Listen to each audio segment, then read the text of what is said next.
Hi friends, இது வரைக்கும் நம்ம சேனலை சப்ஸ்கிரைப் பண்ணி சப்போர்ட் பண்ண எல்லாருக்கும் ரொம்ப பெரிய நன்றிங்க. இன்றைக்கி அருமையான சுவையில் கருவேப்பிலை குழம்பு வைக்கலாங்க. வாங்க எப்படி பண்ணலான்ட்டு பார்க்கலாம். உடம்புக்கு முடியாத போயிட்டு மாத்திரையெல்லாம் அதிகமாக முழுங்கினோம்னா அப்போ வாயெல்லாம் கசப்படுக்கும் பார்த்தீங்களா, அந்த நேரம் இந்த கருவேப்பிலை குழம்பு வச்சிங்கன்னா நல்லா சாப்பிட்றதுக்கும் வாய்க்கு நல்லாயிருக்கும், சத்தாகவும் இருக்கும். ட்ரை பண்ணி பாருங்கள். கருவேப்பிலை எப்போ வாங்கினாலும் இந்த மாதிரி காம்புலேருந்து இந்த இலையில் இருக்கிற காம்பு வரைக்கும் நல்லா சிகப்பாக இருக்கிற மாதிரி பார்த்து வாங்குங்க.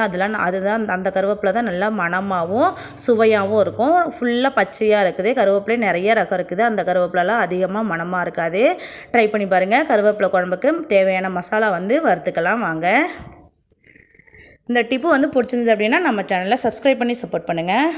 ஒரு வடைச்சட்டியில் 1 ஸ்பூன் வரமல்லி சேர்த்துக்கலாம், 5-6 வரமிளகாய் சேர்த்துக்கலாம், 1 டீஸ்பூன் அளவுக்கு மிளகு, 1/2 டீஸ்பூன் சீரகம் சேர்த்துக்கலாம், ஒரு 20 வெந்தயம் சேர்த்துக்கலாம். இதெல்லாம் சேர்த்து நல்லா பொரிஞ்சு வர வரைக்கும் பக்குவமாக சிம்மில் வச்சு வறுத்துக்கலாம்.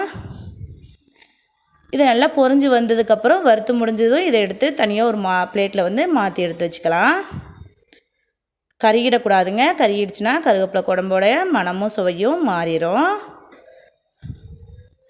உடம்புக்கு மட்டும் சத்து இல்லைங்க, தலைமுடியில் பிரச்சனை இருக்கிறவங்களுக்கு, முடி அதிகமாக உதிருதுங்கிறவங்களும் இதை மாதிரி கருவேப்பிலை குழம்பு சாப்பிட்டீங்க அப்படின்னா முடிக்கு ரொம்பவே வலு கிடைக்குன்னு சொல்லுவாங்க.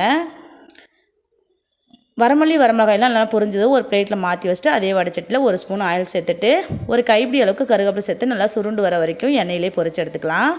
இது நல்லா பொரிஞ்சு வந்ததும் இதையும் தனியாக மாற்றி ஒரு பிளேட்டில் அரை வச்சிடலாம். இதெல்லாம் நல்லா ஃபைன் பவுடராக அரைச்சிட்டு சேர்த்துக்கணும். அப்போ தான் நல்லா ஃப்ளேவராக இருக்கும்.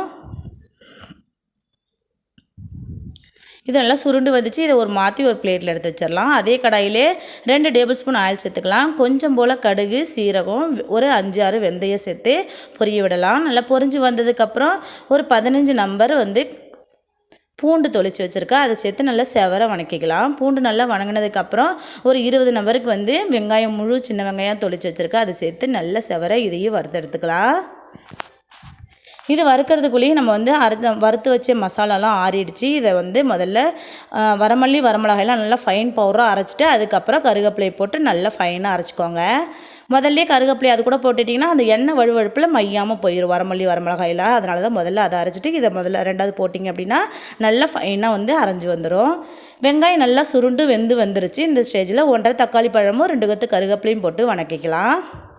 தக்காளி பழம் நல்லா குழகுழப்பாக வணங்கி வரணும். அந்தளவுக்கு நல்லா எண்ணெயிலே வணக்கி விட்ருங்க. கருவேப்பிலையோட மனம் அவ்வளோ சூப்பராக வரும் இந்த ஸ்டேஜில். இதெல்லாம் நல்லா வணங்கினதுக்கப்புறம் நம்ம அரைச்சி வச்சு அந்த மசாலாவை சேர்த்து அடுப்பை சிம்மில் வச்சுக்கிட்டு மசாலாவை சேர்த்து 2 நிமிஷத்துக்கு நல்லா கிளறி விடுங்க. அடுப்பை ஃபுல்லாக வச்சுட்டு கிளறினீங்க அப்படின்னா அந்த மசாலா கருகி போயிடும்.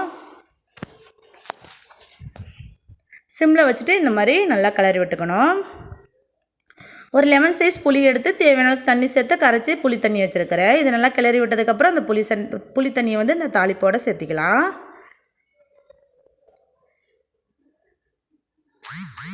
உடம்பு சரியில்லாதப்போ இந்த மாதிரி வச்சு சாப்பிட்டிங்கன்னா உடம்புக்கு ரொம்ப கொஞ்சம் சத்தாக இருக்கும், எக்ஸ்ட்ரா கொஞ்சம் தெம்பு அந்த மாதிரி தெரியும். தேவையான அளவுக்கு உப்பு, மஞ்சள் தூள் சேர்த்து நல்லா எண்ணெய் பிரிஞ்சு வர வரைக்கும் கொதிக்க வச்சு இறக்கி வச்சிங்க அப்படின்னா ஃப்ரிட்ஜில் வச்சுக்கிட்டிங்கன்னா ஒரு 15 நாளைக்கு நல்லா வச்சு சாப்பிடலாம். அந்த அளவுக்கு அருமையாக இருக்கும். ஊற தான் இது புளியில் ஊற தான் குழம்பு பழசாக ஆக நல்ல சுவையாக இருக்கும். வெளியில் வச்சுருந்தீங்க அப்படின்னா ஒரு வாரத்துக்கு 4 நாளைக்கு ஒருக்கா நல்லா சூடு பண்ணி வச்சு சாப்பிடுங்க. அவ்வளோ சுவையாக இருக்கும் சுடு சாதத்தில் போட்டு சாப்பிடும்போது. இந்த பதிவு பிடிச்சிருந்தது அப்படின்னா நம்ம சேனலை சப்ஸ்கிரைப் பண்ணி லைக் பண்ணி சப்போர்ட் பண்ணுங்கள். அவ்வளோதான் சர்வ் பண்ணிக்கலாம். ட்ரை பண்ணி சாப்பிட்டு பார்த்துட்டு எப்படி இருந்துச்சுன்னு சொல்லுங்கள். பாய்.